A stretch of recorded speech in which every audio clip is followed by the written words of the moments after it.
pada kasus hilangnya 500 ton beras pada gudang Lampa Bulog Kabupaten Pindrang akan menyampaikan yang mana sebagai informasi awal bahwa gugatan pra peradilan itu ditolak, nanti akan dijelaskan oleh ketua tim.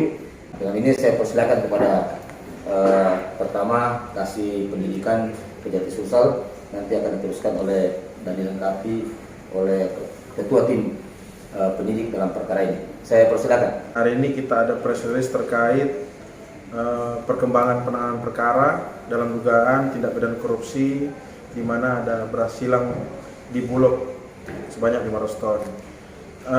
Seminggu ini kami disibukkan oleh penanganan gugatan pra peradilan. Jadi salah satu tersangka di perkara Bulog ini inisialnya I, jadi ada 3 tersangka, tapi yang mengajukan pra peradilan ini 1, inisial I, dia rekanannya. Dia menganggap bahwa selama ini penanganan kami tidak profesional, jadi mereka menggugat sah tidaknya penetapan tersangka.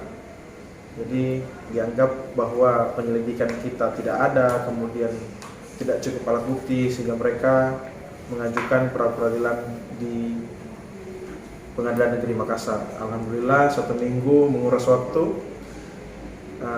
Tadi pagi putusannya, dan putusannya seperti yang disampaikan oleh Pak Ketua Tim tadi, Bang Anu, bahwa Hakim Tunggal pada Pengadilan Negeri Makassar menolak permohonan pra peradilan tersangka. Nah, untuk lebih jelasnya nanti Bang Anu yang jelaskan. Silakan. Inisial I sebagai mitra dari Bulog itu mulai sidang itu tanggal 16 Januari 2023. Artinya kalau sudah pra peradilan kan selama 7 hari berturut-turut selama jam kerja dia harus putus.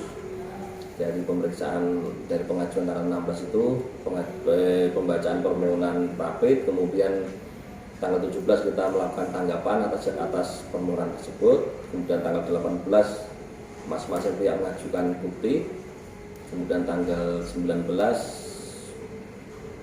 masing-masing pihak juga mengajukan saksi, baru kemudian tanggal hari ini, hari Selasa ya, hari Selasa putusannya. Intinya putusan dalam permohonan tersebut sebenarnya ada 5 atau 6 item yang dimohonkan untuk ditinjau oleh Hakim pra peradilan, cuma Hakim pra peradilan tadi, Hakim Tunggal intinya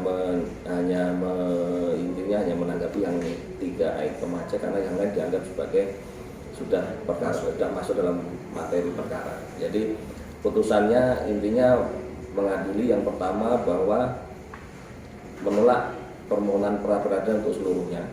Kemudian yang kedua menetapkan penetapan tersangka kemarin atas nama I tersebut sah menurut hukum, termasuk juga penahanannya itu juga sah menurut hukum. Kemudian membebankan biaya perkara kepada pemohon sebesar Rp5.000. Tentunya itu.